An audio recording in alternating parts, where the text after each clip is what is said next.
Llegó la hora de su programa Salvación en Señales y Símbolos. Soy Dalia Dinsi y junto con Cicely vamos a estar haciendo unas preguntas y también aprendiendo, ¿verdad? Aprendiendo más, entramos a un nuevo ciclo.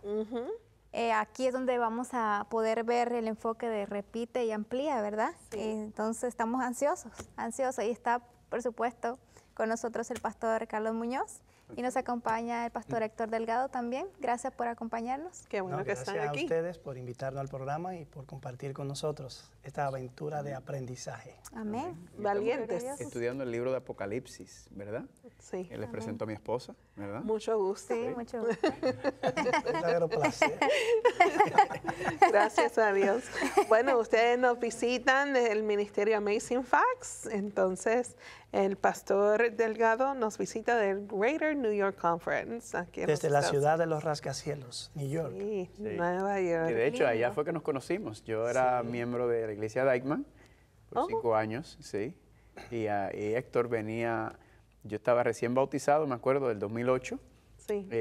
Y Héctor venía a mi iglesia de vez en cuando a dar temas de profecía y dijo, este flaco me gusta. Este flaco, nunca había escuchado nada sobre esto. Sí, sí. Y así fue que como empezó nuestra amistad, yo le hacía preguntas, lo buscaba. Y Qué así bueno. que Héctor tiene parte que ver con mi formación profética. Sí, Amén. hay cosas que parecen como puras coincidencias, pero yo recuerdo como ahora que traté un tema de Apocalipsis 12 y ese día tú me abordaste al terminar el programa y las preguntas tuyas fueron muy interesantes.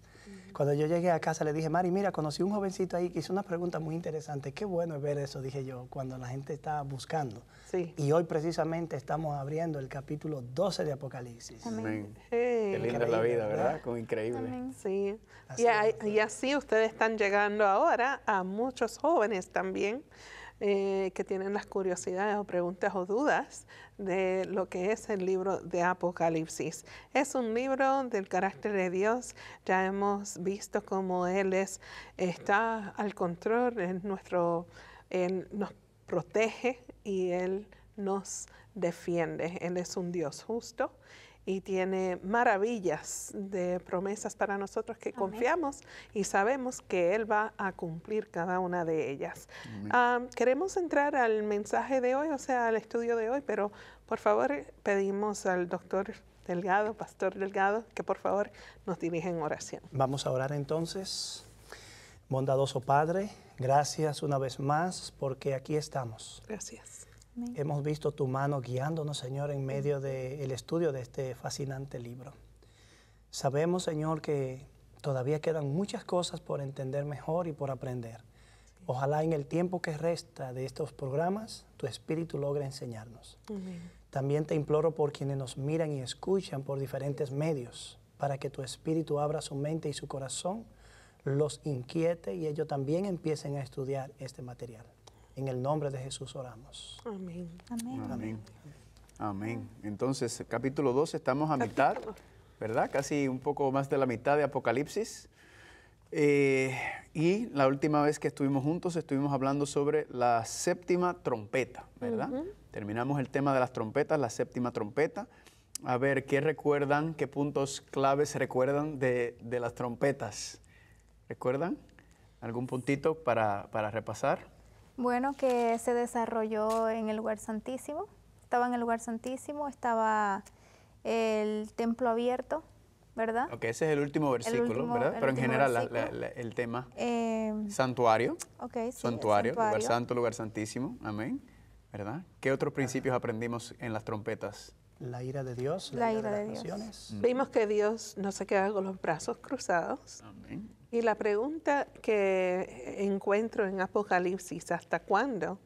Es cosa que yo también pregunto, Señor, ¿hasta cuándo? ¿Cuándo? Pero vemos como Dios tiene control del tiempo y todo a su tiempo.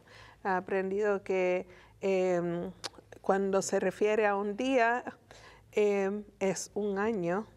Entonces, porque pensamos que son literales, entonces hemos estado aprendiendo acerca de 2.630 días, ¿es? O ya dice... Eso es una combinación de dos profecías, 2.300 y 1.260. sumaste. No, pero está muy bien, está muy bien. Estás haciendo las conexiones, ¿verdad? Claro. Está muy bien. está Ay, muy bien. señores. Amén. Pero sí, seguimos ahí. Poco a poco. Olvídese. Acuérdate que nadie salió corriendo y hablando de la barriga de tu mamá, ¿verdad? Vamos aprendiendo.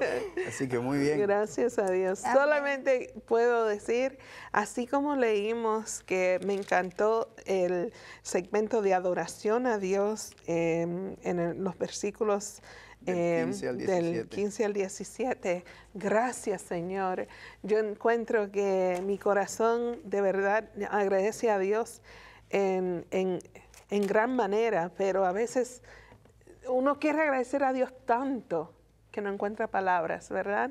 Pero la manera que podemos agradecer a Dios es pasar más tiempo con Él, conocerlo y estar listo Amén. para su pronto regreso. Y ver cómo, Así en el, que- y ver cómo en el cielo se le da la gloria a Dios cada vez, ¿verdad? Exacto. Cada vez que Amén. hay Adoración. un movimiento, algo ocurre, el cielo está regocijándose. Amén. Sí. Porque sabemos que ellos saben que pronto está por terminar este mundo, ¿verdad?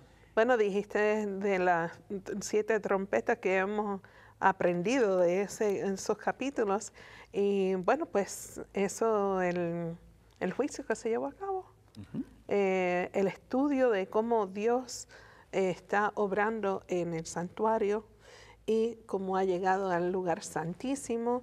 A veces no vemos o entendemos el mensaje del santuario, pero si pausamos y miramos, vemos que la vida de Jesús fue como tal, se dio por sacrificio por cada uno de nosotros, su sangre fue derramada, entonces entramos a lo que es el lugar santísimo donde terminamos el capítulo, ¿cuál fue? El 12, el 11, 19. El 11. Exactamente, exactamente.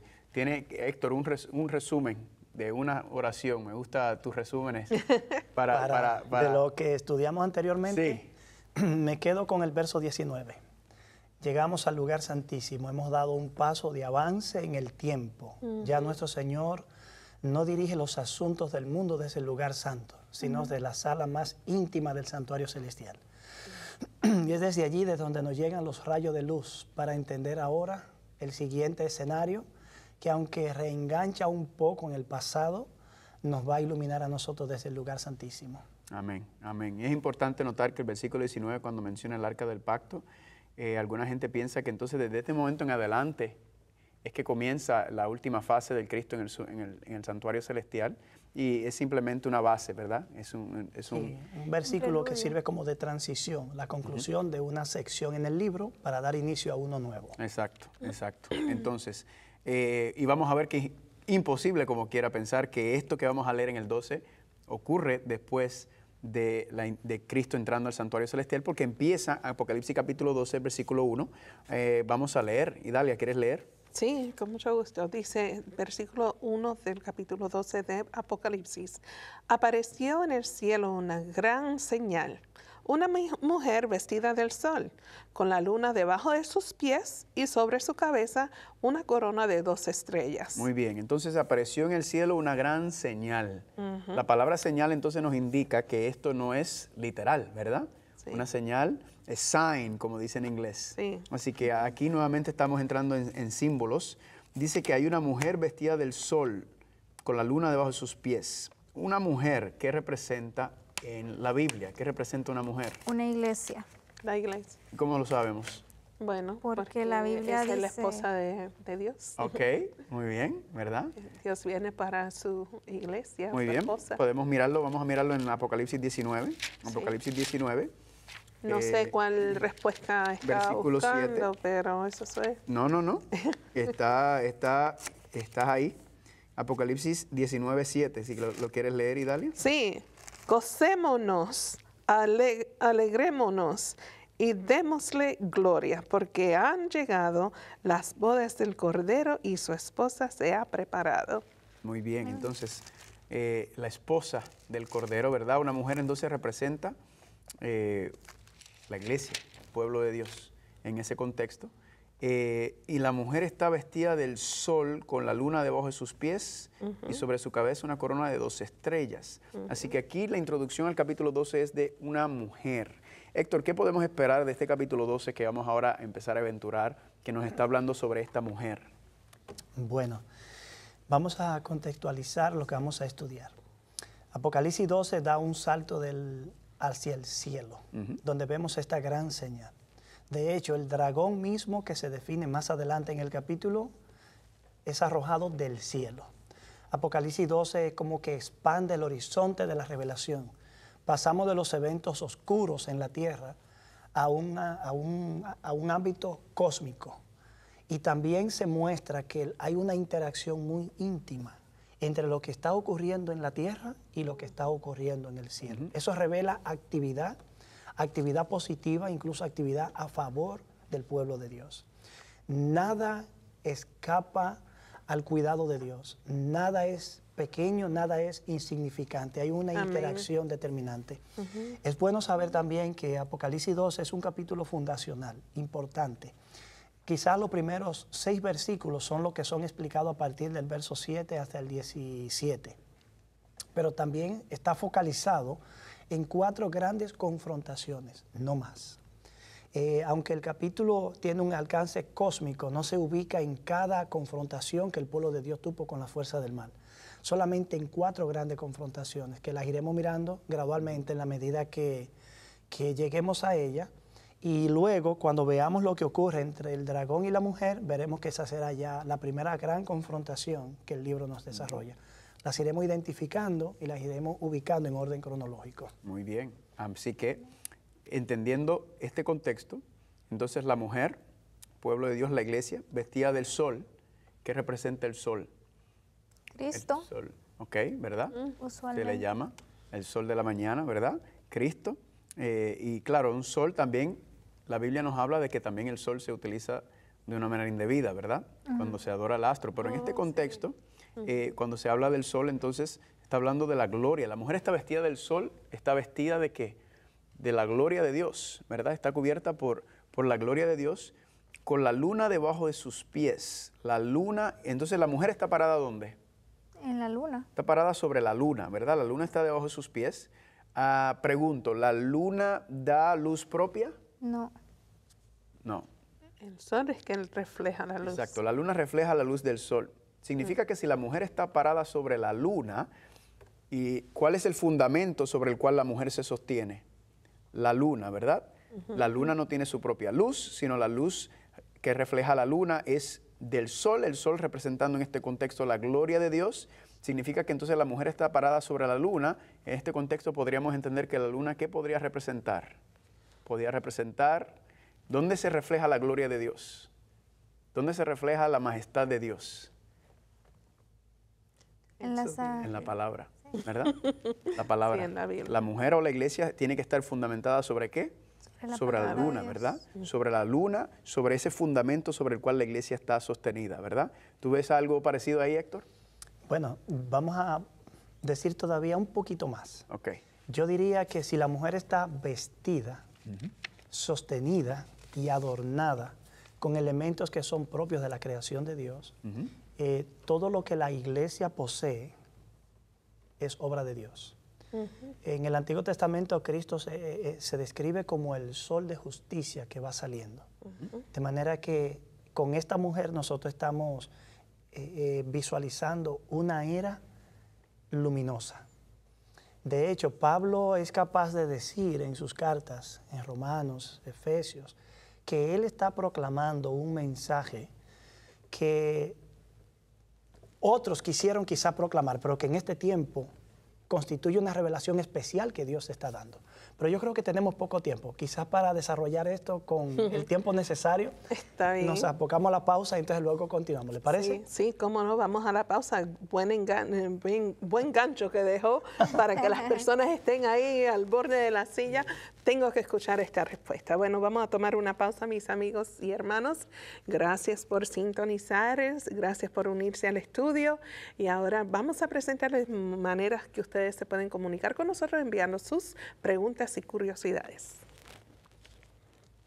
Si tiene preguntas, dudas, comentarios, escríbanos a sess@3abnlatino.tv o 3ABN Latino, P.O. Box 220, West Frankfort, Illinois, 62896. Y recuerde, invite a sus amigos a ver el programa Salvación en Señales y Símbolos.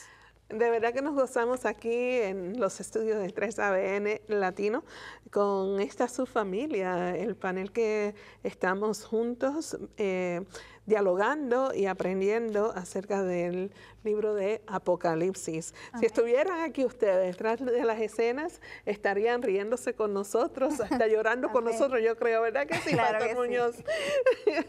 Es curioso porque es tanta información y Se mezcla, se cruzan los temas y las cruzan los profecías. temas.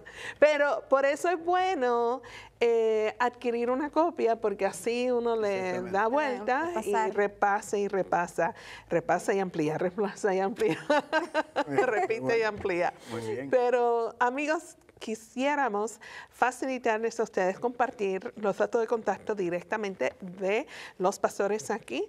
Así que por favor, Pastor Muñoz. Sí, seguro que sí. Descubriendo el Apocalipsis en YouTube y en Facebook. Ahí nos pueden hablar, localizar. Hay muchos temas, muchas predicaciones y muchos otros materiales documentales, cosas que enriquecen la vida espiritual. Y también yo envío también las notas y los estudios relacionados a todos los sermones y temas que tengo. Amén. Así que nos pueden escribir a carlitosmunoz@gmail.com o carlitosmunoz@hotmail.com. Cualquiera de los dos nos consiguen, o por Facebook nos pueden escribir también. Sí, hay muchos facebookeros que Mucho siguen la facebookero. programación. Por Facebook es Descubriendo el Apocalipsis. también. Descubriendo el Apocalipsis. Y el pastor Héctor A. Delgado, autor de muchos libros, ustedes van a ver en su página web. Bueno, la página web es hadelibros.com. Sí. En Facebook sería el mismo nombre, HD Libros. Y si quieren escribirme por correo electrónico, podrían hacerlo a adelgado.hector@gmail.com. Muy bien. Y yo sé que ustedes no me pidieron que diga esto, pero lo voy a decir. Amigos, tengan paciencia porque nuestros invitados también tienen otras obligaciones. Así que si no responden a su correo inmediatamente, no se enojen. Tenga paciencia. ¿Correcto? Sí. Sí, claro. Usted tiene varias iglesias y implantando otra iglesia. Y bueno, ustedes ambos están dispuestos a viajar a su país y a su comunidad a compartir con su congregación, llevar a cabo campañas de este tema y mucho Avivamiento, más. Apocalipsis, lo que sea que la iglesia requiera. Estamos disponibles. Amén. Muy bien. Bueno, pues entramos o seguimos con Apocalipsis 12, versículo 1. Ya estábamos hablando de la iglesia. Sí, yo había dado unos parámetros, unas bases, y ahora Héctor estaba profundizando sobre esos puntos, especialmente sobre el asunto del sol, la luna, las estrellas. Sí, si se toman solamente estos elementos como parte de la descripción, quizás estamos hablando del pueblo de Dios vestido, sustentado y adornado con la creación de Dios. Es decir, la iglesia no tiene justicia propia. La iglesia exhibe y irradia la gloria de Dios. Amén. Pero si queremos darle una aplicación, ya Carlito ha hecho una, otros intérpretes también han dicho que el sol es una referencia a la justicia de Cristo y que la luna representa el antiguo sistema de culto Sí. a través del cual la luz del Evangelio se revelaba y durante el cual la iglesia en el desierto, como se le llama al pueblo de Israel, estuvo sustentado y siendo alimentado hasta que llegó la era del Mesías. Así es, así es. Así que noten, una cosa que me encanta es que uno puede ver el mismo símbolo y aún ver diferentes perspectivas, ¿verdad? Y como quiera estamos todos centrados y mirando el mismo fundamento, que es la gloria de Dios en todo sentido. Ahora, sobre su cabeza tiene una corona De 12 estrellas. Muy bien. Número 12, ¿aparece mucho en la Biblia? Sí. ¿Verdad? A ver, ¿dónde 12 aparece el número 12? discípulos, 12 discípulos, 12, En el Antiguo 12 Testamento. tribus, 12 tribus, patriarcas. los 12 gobernadores que estableció Los 12 jueces. Salomón, 12 jueces, 24 ancianos, 24 ancianos, 144,000, 72 que salen a predicar, ¿verdad? Nuevamente el número 12, muy interesante, 12 estrellas y una corona. Si tiene una corona, significa que ¿qué? ¿Qué entendemos que Que la tiene mujer tiene una corona? un reino. Vamos a ver. Ok, y yo escuché algo, pero no Un escuché reino. mucho. Una reina, Sí, puede ¿verdad? ser. Sí. Es una corona, es una reina, ¿verdad? ¿Cómo tú lo ves, Héctor? Bueno, la corona tiene 2 estrellas. Quizás hace referencia, si miramos la mujer desde la perspectiva del Nuevo Testamento, quizás sea una referencia a los 12 discípulos. Si la vemos en la perspectiva del Antiguo Testamento, quizás sean los 12 patriarcas. Y es muy probable que el número, como es un número redondo, de carácter figurado, pueda abarcar ambos grupos de 12. Amén. Así es. Y eso nos ayuda. Ahora vemos el versículo 12, es un versículo fascinante. ¿Quieres leerlo, Idalia? Si estaba encinta y gritaba con dolores de parto, en la angustia del alumbramiento. Estando encinta clamaba, el tuyo dice gritaba, con dolores de parto, en la angustia del alumbramiento. A ver, la mujer está encinta, significa que la mujer está A punto Por de- dar a luz. está a punto de dar a luz, ¿verdad? Y está clamando con dolores de parto en la angustia del alumbramiento. Hemos visto eso anteriormente en alguna parte de la Biblia. La mujer está para dar a luz. ¿No les viene nada a la mente? No, actualmente no recuerdo. Ok, a mí me trae inmediatamente a Génesis capítulo 3. Vamos a ir a Génesis capítulo 3. Oh, Génesis capítulo sí. 3. En Génesis capítulo 3 me gusta, me encanta, ¿verdad? Yo le llamo la madre de todas las profecías. Génesis capítulo 3, versículo 15. Es uno de los lugares en donde me lleva este versículo 2. ¿Quieres leer el versículo 15, amor? Y pondré enemistad entre ti y la mujer, y entre tu simiente y la simiente suya. Esta te herirá en la cabeza y tú le herirás en el calcañar. Muy bien, entonces la primera profecía, ¿verdad?, que Dios le da, que Dios le dice al diablo, tú crees que porque tú has logrado que mis hijos me desobedezcan, porque tú crees que has logrado que coman del árbol, que tú has ganado. Pero te voy a prometer hoy que de la mujer, ¿verdad?, señalando literalmente a Eva, pero sabemos que es una representación, de la mujer saldrá una simiente, ¿verdad? Y esa simiente, esa criatura que saldrá de esa mujer, va a pelear con tu simiente. Así que aquí vemos la guerra de las Simientes. La guerra de la simiente. Yo le digo a este versículo la declaración de la guerra del Armagedón, que va a manifestarse en Apocalipsis. Y esta te herirá en la cabeza y tú le herirás en el calcañar. Otras versiones dice, tú le vas a dar una herida, La ¿verdad? cabeza. Pero él te va a aplastar o te va a destruir la cabeza, ¿verdad? La profecía clásica que verdaderamente yo creo que abarca todo el resto de la Biblia, la promesa de que de la mujer va a salir una simiente, el Mesías, el Salvador, y él te va a aplastar la cabeza. Cuando regresamos al versículo 2, dice, estando encinta, clamaba con dolores de parto. En otras palabras, podemos inferir que ¿quién está a punto de nacer? La Está a punto de simiente. nacer la simiente, Simiente. ¿verdad? Ese Mesías que dice allá. Ese versículo, Héctor, ¿te trae alusión a otras partes? Sí, también a los dolores de parto que la mujer experimentaría después de la caída.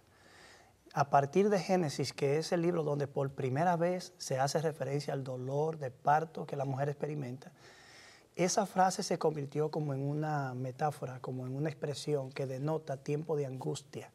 A los enemigos, por ejemplo, cuando les llega el momento de crisis, dice que les sobrecogen dolores como de parto de una mujer. Entonces, esos dolores de parto también representan la era angustiosa que el pueblo de Dios estaba viniendo en el momento preciso cuando el Mesías es introducido en la historia humana. Así es. De hecho, el pueblo de Dios, que debió ser un pueblo libre, cabeza de todas las naciones, era un pueblo que había llegado a ser cola de las naciones y estaba bajo el cautiverio. Grupos religiosos divididos que hacía difícil identificar con cuál es que la verdad convive, cuál era de todo.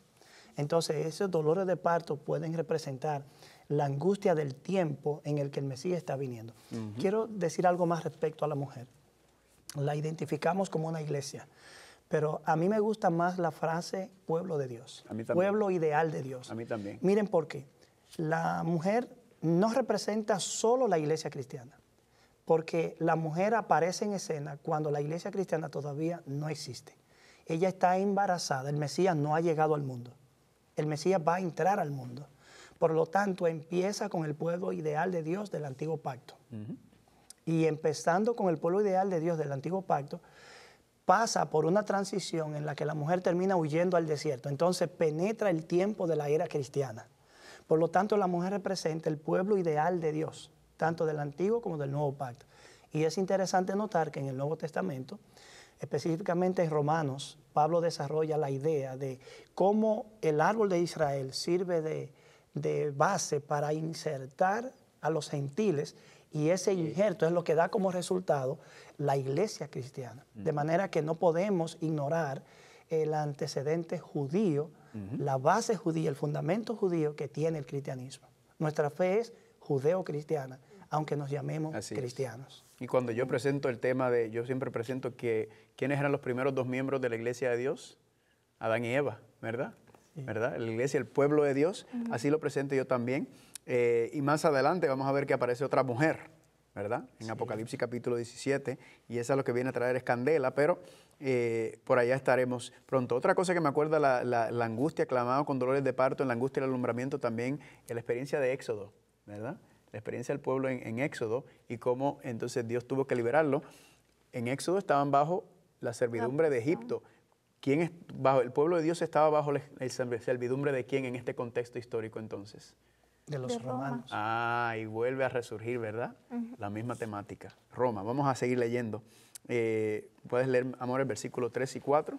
Ok, dice Apocalipsis 12, 3 y 4. 3 y 4. También apareció otra señal en el cielo. He aquí un gran dragón, escarlata, que tenía 7 cabezas y 10 cuernos, y en sus cabezas 7 diademas. Y su cola arrastraba la tercera parte de las estrellas del cielo y las arrojó sobre la tierra. Y el dragón se paró frente a la mujer que estaba para dar a luz a fin de devorar a su hijo tan pronto como naciese. Muy bien, entonces aquí otra señal, ya tenemos 2 señales en el cielo, ¿verdad? La mujer vestida del sol sobre la luna, y ahora aparece un dragón escarlata que tiene 7 cabezas y 10 cuernos, y en sus cabezas 10 diademas. Muy bien, el dragón entonces debe representar a China, ¿verdad? No. ¿Verdad? ¿Representa a China? ¿Y por qué a China? Porque hoy en día el dragón, un dragón como símbolo. Y hay personas que toman, ¿verdad?, el conocimiento contemporáneo y lo quieren aplicar a las profecías. Pero nosotros no podemos cometer ese error, ¿verdad que no? ¿Qué representa el dragón en este contexto? En otra parte de la Biblia hace énfasis que podría ser Satanás. Ahí mismo en el yo creo que sí, aquí, sí, en el aquí mismo, en capítulo 9, versículo 9, sí. Y fue lanzado fuera el gran dragón, la serpiente antigua que se llama Diablo y Satanás, el cual engaña al mundo entero. Entonces, el dragón significa que quién está detrás aquí, quién aparece en escena, aparece él, el dragón, ¿verdad? Y vamos a ver que el dragón está actuando o está utilizando poderes humanos, ¿verdad? El diablo nunca ataca directamente, sino que ya creando el contexto del versículo 2, que habíamos visto que el pueblo de Dios estaba siendo perseguido y atacado por el Imperio Romano. Entonces, esto nos da algún indicio de que quién es el que está detrás del Imperio Romano. O sea, el Imperio Romano estaba tratando, a través del diablo, él estaba tratando de oprimir, de tratar de que no naciese, de matar al Mesías, porque el diablo sabía que él era el Mesías. Exactamente, muy bien. Sí, sí.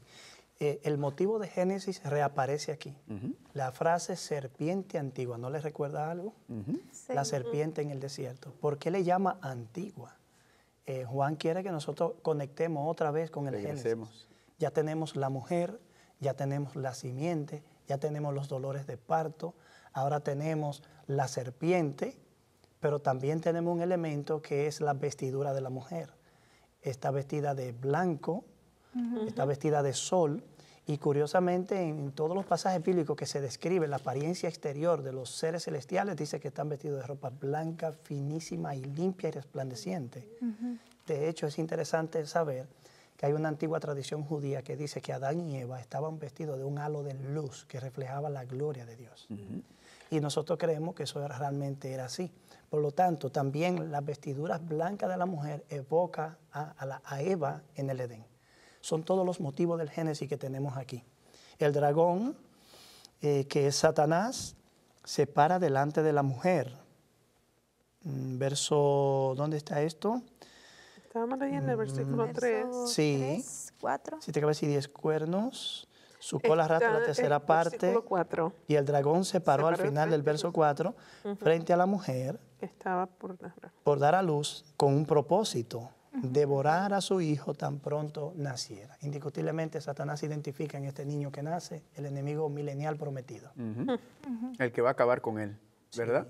Así que él, todos sus esfuerzos están para evitar que este niño nazca y cuando nazca, acabar con él.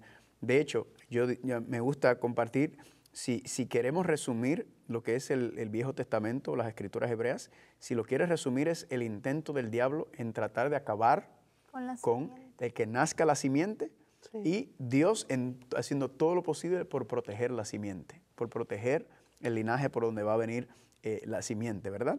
Entonces, aquí tenemos el dragón, tenemos escarlata, tenía 7 cabezas y 10 cuernos. ¿Hemos visto eso anteriormente en algún lugar? En la Biblia, 7 cabezas, 10 cuernos. Sí, yo recuerdo haber visto eso en Daniel. Muy bien, Daniel. Antes de ir a Daniel, mira Apocalipsis 13. Lee Apocalipsis 13, versículo 1. Me paré sobre la arena del mar y vi subir del mar una bestia que tenía 7 cabezas y 10 cuernos, y en sus cuernos 10 diademas, y sobre sus diademas un nombre blasfemo. ¿Verdad? Estamos viendo, hay algún paralelismo aquí. Sí. Y léete el capítulo 17 también. Nota el capítulo 17, versículo número 3. Y me llevó en el espíritu al desierto, y vi una mujer sentada sobre una bestia escarlata, llena de nombres de blasfemia, que tenía 7 cabezas y 10 cuernos. Así que estamos viendo el mismo poder en Daniel también, ¿verdad? En Daniel capítulo 7, a las personas que nos están viendo, si quieren apuntar, ahí también aparece nuevamente la bestia, ¿verdad? La bestia tiene ¿cuántas cabezas? La bestia tiene 7 cabezas. 17. La de 17, sí. Perdón, Daniel capítulo 7 tiene 10 cuernos, ¿verdad? 10 cuernos. La mujer tiene 10 cuernos. 10 cuernos. Exacto, las cabezas no se mencionan hasta por acá. 10 cuernos, y ya sabemos entonces que esa cuarta bestia representa el Imperio Romano, confirmando lo que estamos viendo. 10 cuernos, la caída del Imperio Romano. Así que de alguna manera hay unas conexiones entre Daniel nuevamente, Apocalipsis 12, Apocalipsis 13, Apocalipsis 17. Entonces dice que su cola arrastraba la tercera parte de las estrellas del cielo y las arrojó sobre la tierra, ¿verdad? La cola arrastraba la tercera parte de las estrellas del cielo. Las estrellas del cielo, muchas personas, mayormente en la Biblia, aparecen como ángeles, ¿verdad? Sí, y la rebelión. Hasta el mismo Satanás se le hace como una estrella. Exactamente. Entonces, esto es uno de los versículos que nos indica un poco sobre la rebelión de Lucifer, cuando se rebela, ¿verdad? ¿A cuántos ángeles se llevó con él en su rebelión? Una tercera parte. Una tercera parte de las estrellas del cielo. Hay otro enganche que podemos ver aquí, Héctor, en el versículo 4. Sí, el capítulo 12 generalmente no deja a uno en el aire con relación al significado de los símbolos que se están empleando.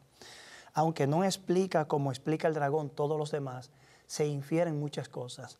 Por ejemplo, en el verso 3, habla del dragón que con su cola arrastra la tercera parte de las estrellas y la arroja por tierra. Eso es provocando una caída.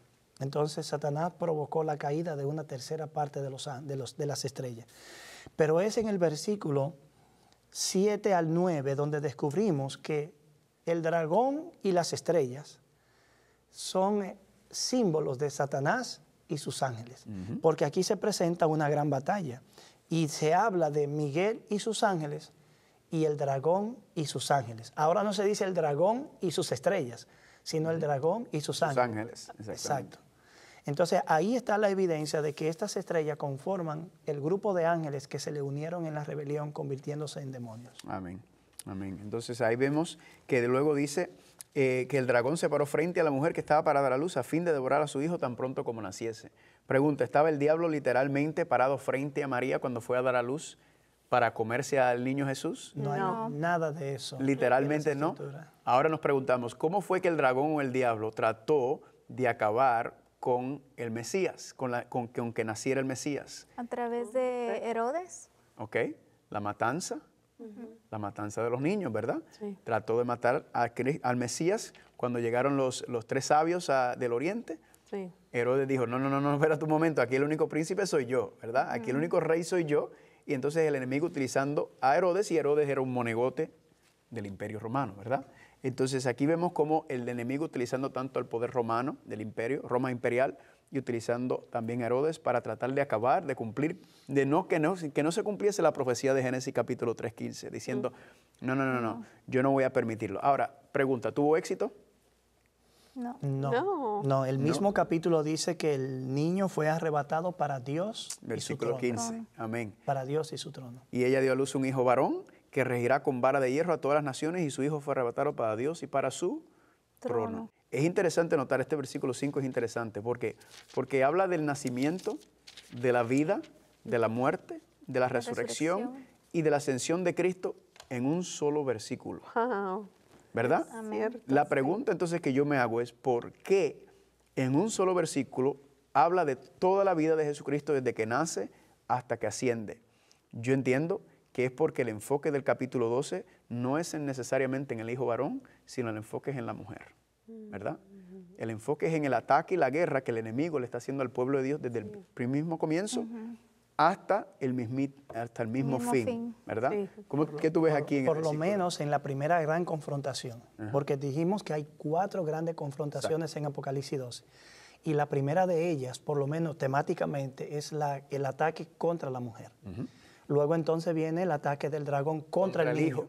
Posterior viene la gran guerra en el cielo. Y finalmente el versículo 17 habla de la última gran confrontación. Entonces, en lo que respecta a la primera parte de la mujer es la que llena el escenario como la representante de Dios. Amén. Pero luego pasa al niño, y el niño es el que vence, no la mujer. Exactamente. Ahora, ahí en el capítulo 12 es interesante que se dice que ese niño está destinado a regir a las naciones con vara de hierro. Es una cita del Salmo 2, un salmo mesiánico, donde se describe que cuando el Mesías se siente en su trono, reinará y regirá a las naciones con vara de hierro, es decir, en forma justa, recta y firme. Pero ya en el capítulo 2 del mismo libro de Apocalipsis, en el versículo 26 y 27, en lo que tiene que ver con la promesa a la iglesia de Tiatira, encontramos Capítulo 2, versículo 26 y 27. Dice, al vencedor que guarde mis obras hasta el fin, yo le daré autoridad sobre las naciones. y el versículo 27. Las regirá con vara de hierro y serán quebrantadas como vasos de alfarero. Es la misma frase, pero nota cómo dice al final, así como yo he recibido de mi Padre. De manera que los santos alcanzan la victoria porque Cristo comparte con ellos su autoridad. Una autoridad que Él recibió del Padre. De manera que el niño que es arrebatado para Dios y su trono, que es el Padre, rige a las naciones con vara de hierro, lo que indica que Él ahora ejerce su autoridad definitiva. Amén. Y en Apocalipsis 19:15 también menciona que cuando regresa, ¿verdad? Viene como Rey de Reyes y Señor de Señores, y viene con la vara de hierro, ¿verdad? Dice, como vara de hierro viene también a azotar. Así que fascinante lo que estamos viendo. Y luego el versículo 6 es interesante. Dice el versículo 6, ¿lo quieres leer? El capítulo 12. Estamos en el 12, sí, estamos en el 12. Y Dalia, si lo quieres leer. La mujer huyó al desierto, donde tenía un lugar preparado por Dios para ser sustentada allí por 1270 días. 60. 160. 60. 60. Sí, en el verso 6, ¿cierto? Entonces, ¿la mujer huye a dónde? 60. Al desierto. Al desierto. Donde Tenía un lugar preparado por Dios. ¿Para cuánto tiempo? Para que Por la 1200. Ahí es sustentada por 1260 años. días. Miren el paralelismo con el versículo 14. Lee el 14 también. El 14 dice, pero se le dieron a la mujer las 2 alas de la gran águila para que volara de delante de la serpiente al desierto, a su lugar donde es sustentada por un tiempo, tiempos y la mitad de un tiempo. Noten que estaba mencionando el La mismo misma. contexto, mismo periodo de tiempo, mismas condiciones, misma situación de la mujer, pero se menciona en el 6 y se menciona en el 14. Héctor, ¿por qué? Si alguien se preguntara, ¿por qué se menciona en el 6 y se menciona en el 14 también? En ¿Qué es el lo que mismo Dios- capítulo. Exactamente, Sí. ¿verdad? ¿Qué es lo que Dios está tratando de porque decirnos? hay que tomar en cuenta que el versículo 7 hasta el 12 es como un paréntesis. Es como si dijera Juan, déjame explicar la razón de esta gran confrontación. ¿Por qué hay un conflicto entre el dragón y la mujer? ¿Y por qué hay un conflicto entre el dragón y la simiente de la mujer? Y el versículo 7 al 12 precisamente introduce la razón de ese conflicto y al mismo tiempo la alabanza celestial, porque el dragón vez tras vez en cada una de las confrontaciones está siendo derrotado. Así es. Cabe decir aquí, Carlos y Cicely y Compañía. Y Dalia. y compañía y Dalia, Damas. todas, damas y caballeros, que Hasta ahora vemos algo estrictamente claro en este capítulo. Satanás actúa, pero actúa a través de instrumentos humanos. Atacó a la mujer, pero no la ataca en forma personal. Directo. Ataca al niño, pero no lo ataca de manera personal. Utiliza el Imperio Romano para atacar al niño. Luego en el capítulo 13, cuando lleguemos, veremos cuáles son los instrumentos que el dragón utiliza luego para atacar a la mujer cuando ésta huye al desierto y luego para atacar al resto de la mujer, según el verso 17. Pero que quede claro eso, Satanás actúa y opera, pero a través de... De igual manera, Dios está obrando en el mundo, primero a través de su pueblo, y luego a través de su pueblo introduce al Mesías, y luego a través del Mesías, entonces obtiene la victoria en la cruz. Amén. Amén. Amén. Vamos a leer entonces el versículo 7 al 9, que nos crea un contexto también y una ubicación muy interesante. ¿Quieres leerlo, amor? Después hubo una gran batalla en el cielo. Miguel y sus ángeles luchaban contra el dragón, y luchaban el dragón y sus ángeles, pero no prevalecieron, ni se halló ya lugar para ellos en el cielo. Y fue lanzado fuera el gran dragón, la serpiente antigua que se llama Diablo y Satanás, el cual engaña al mundo entero. Fue arrojado a la tierra, y sus ángeles fueron arrojados con él. Muy bien, entonces hubo una gran batalla en Afganistán. En el cielo. ¿En dónde hubo una batalla, una guerra? En el cielo. ¿Verdad? cielo. Si uno hubiera leído en Siria o en Afganistán. pues Resulta uno- normal, nadie se ¿verdad? sorprende. Pero el Pero hecho en de el que cielo. la batalla se está llevando a cabo en el cielo, indica que hay un problema, ¿verdad? Espérate, Algo está mal. esto es serio. Y hay dos bandos en esta guerra. Un bando está Miguel y sus Miguel y ángeles, sus como ángeles. mencionó Héctor, Y contra el el dragón dragón y sus y sus ángeles. ángeles. Así que ya sabemos quién es el dragón y sus ángeles, ¿verdad? Satanás. Miguel y sus ángeles. Miguel, aquí aparece el arcángel Miguel, ¿verdad? ¿Quién entonces posiblemente puede ser este arcángel Miguel? Nuevamente tenemos un conflicto entre Satanás y Miguel, pero sabemos que el único ser que puede vencer a Satanás, ¿quién es? Cristo Jesús. Cristo es el único, ¿verdad? Significa que entonces que este Miguel es un ángel muy poderoso antes de Satanás, o significa Es que el este mismo arcángel Cristo. Miguel es el mismo Cristo, Cristo. Jesús. Bueno, en el contexto de la idea de un ángel poderoso, parece ser que la Reina Valera 60 proyecta a Jesús, porque Miguel aparece en el libro de Daniel y allí se le llama el gran príncipe. El gran príncipe. Pero el hecho es que la traducción es inadecuada. Es el principal de los príncipes. No es un gran príncipe, sino el más grande de todos. Es un título que coloca a Miguel al tope de la jerarquía. Entonces, esa mala traducción ha dado por resultado que muchos entiendan a Miguel como un arcángel con una posición exaltada. Pero nosotros no debemos olvidar que cuando Cristo regresa, regresa con voz de arcángel. ¿Por qué si Él es Dios utiliza voz de arcángel? Porque no? Aunque dice con trompeta de Dios, también dice con voz de arcángel. Lo que indica que es el guerrero victorioso que ya venció al dragón en la primera confrontación en el cielo y ahora viene a pisarle la cabeza Acabar. al dragón. De manera que aquí volvemos a lo mismo. No hay nada incoherente al interpretar a Jesús como arcángel, que significa sencillamente jefe de ángeles, porque eso es lo que es, comandante en jefe Exactamente. de las inteligencias celestiales, y luego entonces presentarlo como ángel, porque es una aplicación especial del término que se le está haciendo a Jesús. No se rebaja su divinidad. Nunca, jamás. Y cuando, como mencionaste, arcángel, una palabra compuesta griega, arcagelos, arca, capitán, jefe, comandante, agelos de los ángeles.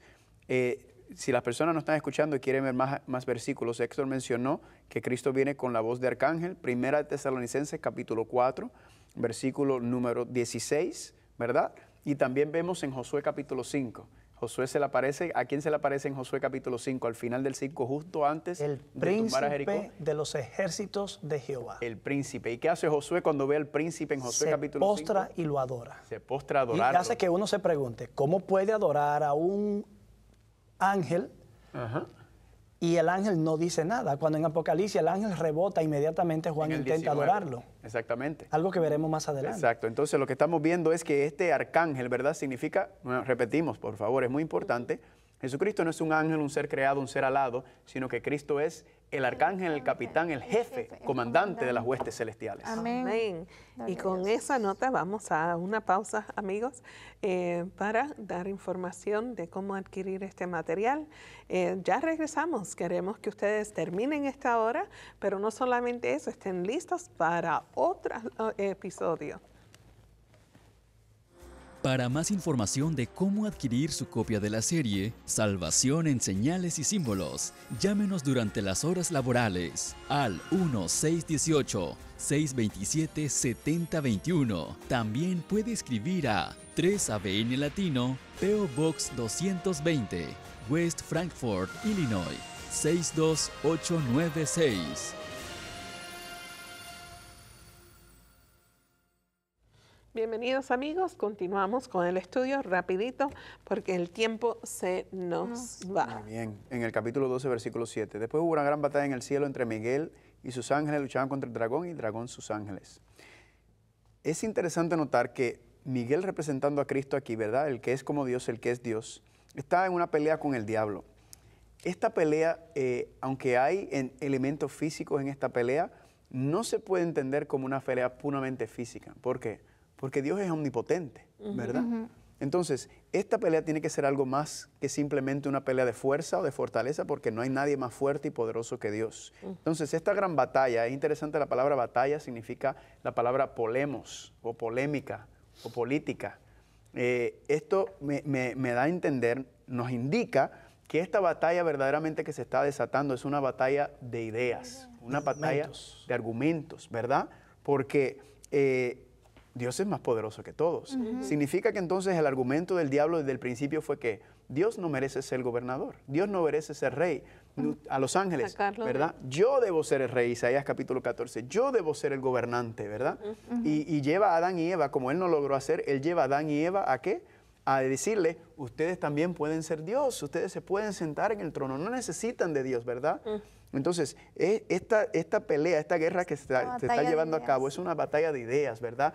Sobre quién merece ser el gobernador, quién merece ser el rey del universo. Satanás ha acusado, ha señalado, ha acusado a Dios de ser múltiples cosas, y por medio de esta batalla, este conflicto cósmico, regresando al tema de la vindicación de Dios, es que Dios se está vindicando, ¿verdad? Se está mostrando por medio de los acontecimientos que están pasando aquí, que Dios sí merece ser, porque aquel que lo acusó verdaderamente se estaba autorreflejando su misma arrogancia, su mismo orgullo, su misma malos deseos. Entonces vemos en esta batalla conflicto cósmico como Dios es vindicado por medio de esta batalla, porque verdaderamente vemos que Dios sí merece ser gobernante. La cruz del Calvario es evidencia A, ¿verdad? En cuanto a eso, que Dios, cuán grande es el amor de Dios por nosotros. O sea, este versículo hace referencia directa a que el diablo se tiene que ir del cielo porque Cristo venció en la cruz. Sí, de hecho, se habla en varios contextos. El diablo fue echado del cielo la primera vez cuando se rebeló, ¿verdad? Cuando hubo esa primera rebelión, cuando él quiso. Y luego entonces sí, cuando Cristo lo vence en la cruz del Calvario, y el diablo no tiene derecho de salir otra vez. De hecho, aquí cuando habla, dice en el versículo 9, dice, fue lanzado fuera el gran dragón y la serpiente antigua que se llama Diablo y Satanás, el cual engaña al mundo entero. Y luego dice que fue arrojado a la tierra, a sus ángeles fueron arrojados con él, ¿verdad? Como yo lo he entendido, es que aquí se habla de la primera vez que fue echado del cielo, ¿verdad? Donde él entonces tenía libre albedrío en el sentido de que él fue a buscar otros reinos, pero luego la segunda vez él es echado a la tierra en contexto de la victoria de Cristo en la cruz del Calvario. No sé cómo tú lo ves, Héctor. Sí, hay dos arrojamientos. Uno que tiene que ver con la rebelión original cuando fue arrojado del cielo, y otro que ocurre en la cruz. Hay que recordar que, por ejemplo, el libro de Job revela un accionar de Satanás en algún lugar del cielo, porque en más de una ocasión se presenta allí junto con los otros hijos de Dios. Pero eso no vuelve a ocurrir después de la crucifixión. De manera que hasta la cruz, Satanás tuvo algún tipo de derecho que a partir de la cruz ya no puede ejercer. Y por eso el cántico de celebración ha sido arrojado, las inteligencias del cielo descansan, pero el ay viene ahora para los habitantes de la tierra, porque ya no teniendo acceso allí, habiendo sido derrotado en forma final definitiva en la cruz, está condenado a la destrucción. Ahora le queda poco tiempo en ese sentido y va a descargar toda su ira contra lo que ocurre en la tierra. Quería confirmar entonces, el versículo 7 del capítulo 12, entonces se refiere a la primera vez, Sí. y el 8 y el 9 se refiere a la segunda vez, bueno, a la Sí. definitiva. La Sí. 9 se podría dividir en dos partes. En ese Ok. contexto. Sí, y también, por ejemplo, la expresión entonces que aparece ahí en el versículo 7, realmente no está en el original. Realmente dice, hubo una gran batalla. No está, entonces parecería ser que después de eso, de la persecución de la mujer, no hay un orden cronológico allí. Juan está describiendo la razón del conflicto entre el dragón y la mujer y entre el dragón y el hijo. Y fue vencido en el cielo originalmente cuando se reveló y fue vencido definitivamente por el hijo varón Amén. de la mujer en el Calvario. Amén. Después tenemos el versículo 10 y 11. Ya vemos que el diablo no tiene... quería dar el punto de Héctor de que en esa historia de Job, cuando el Satanás aparece, lo que se podía entender es que el que se supone que apareciera en esa junta celestial era el representante de esta De este tierra, mundo. que hubiera sido Adán. Adán. Pero cuando Adán obedece, cuando Adán desobedece a Dios, ¿verdad? Dice Romanos 6:16 que a quien tú obedeces, de ese tú te conviertes en esclavo de él. Entonces, Adán le entregó la gobernación de este planeta a Satanás. Salió de la jurisdicción del reino de los cielos, se convirtió en jurisdicción. Lo podemos confirmar también en Lucas capítulo 4, si lo quieren, en las 3 tentaciones, cuando el diablo lleva a Cristo al monte y le dice, todo esto te daré. todo esto me lo dieron a mí, ¿verdad? Y yo te lo puedo entregar. ¿Quién le dio el reinado y la gobernación de este planeta a Satanás? Pues fue Adán. Y ahí vemos también lo lindo que Cristo se le llama a él, el segundo Adán, el que recupera nuevamente la gobernación de la tierra. Entonces, unos elementos espectaculares verdaderamente que vemos aquí en cuanto a esta guerra y esta batalla y cómo se está desatando. El versículo 10 y 11 son dos versículos muy interesantes. Vamos a leerlo.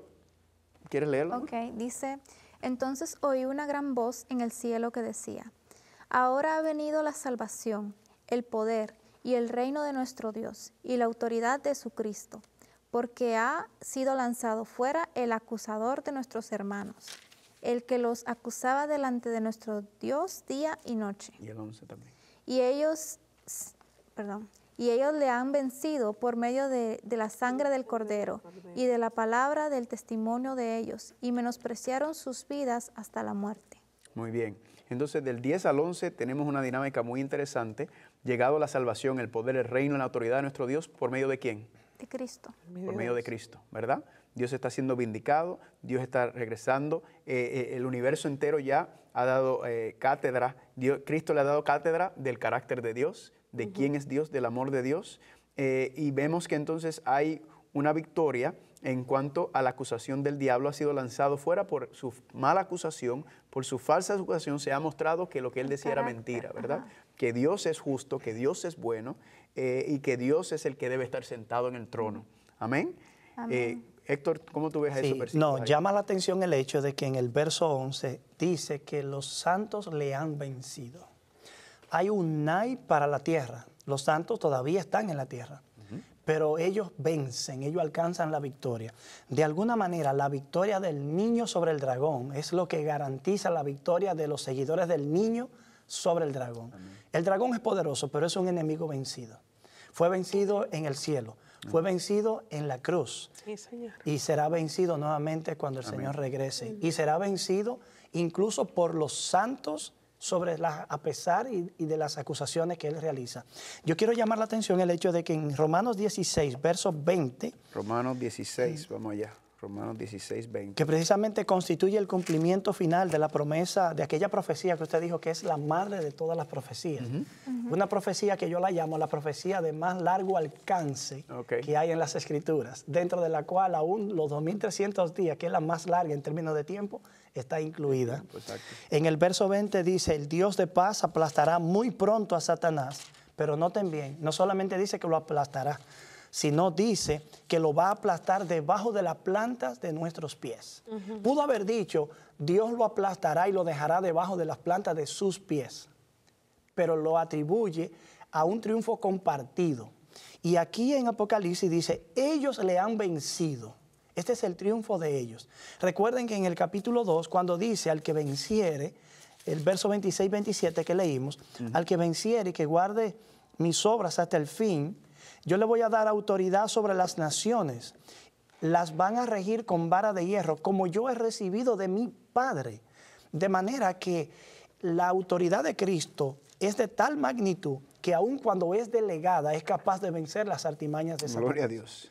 Así que los santos van a compartir, vamos a decirlo de esta manera, en carne propia, el triunfo sobre las fuerzas del mal. Es algo que es justo que ocurra, porque aunque uno cometa errores y de momento sienta como que duda de algunas cosas de Dios, ¿qué pasa? ¿Hasta cuándo? Como usted decía, Idalia, es bueno saber que en su momento nosotros experimentaremos el triunfo y la victoria.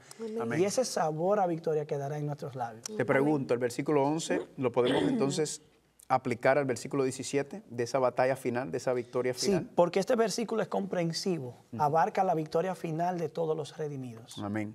Gloria a Dios. Gloria a Dios. Sí. Entonces, vamos entonces a retomar ese 11 cuando lleguemos al 17 y especialmente hablemos un poco de esa batalla. Pero entonces en el capítulo 12, sí, versículo 12, por lo cual alegraos cielos y los que moran en ellos.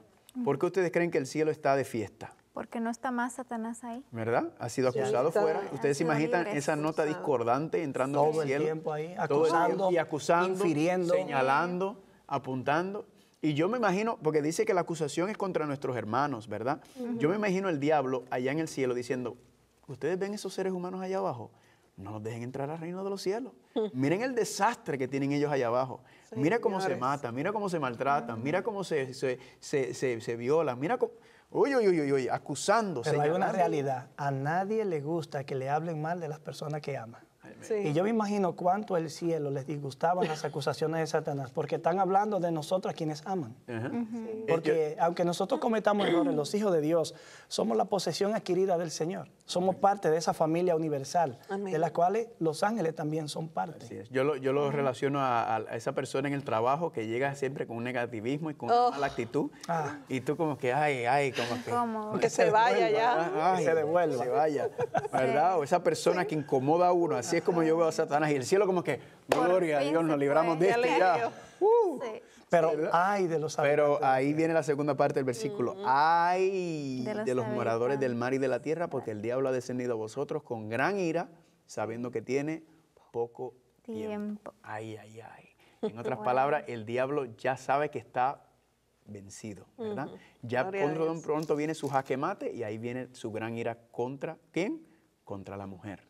Así que Ahí ves. vamos a seguir con el próximo, ¿verdad? Sí, definitivamente. El estudio está muy, muy bueno, amigos. Deseamos verles en la próxima, el próximo episodio de su programa Salvación en Señales y Símbolos. No duden en comunicarse con nuestros invitados. Están aquí porque están dispuestos en ayudarles, asistirles. Así que hasta la próxima. Que Dios les bendiga y sigamos estudiando. Amén. Amén.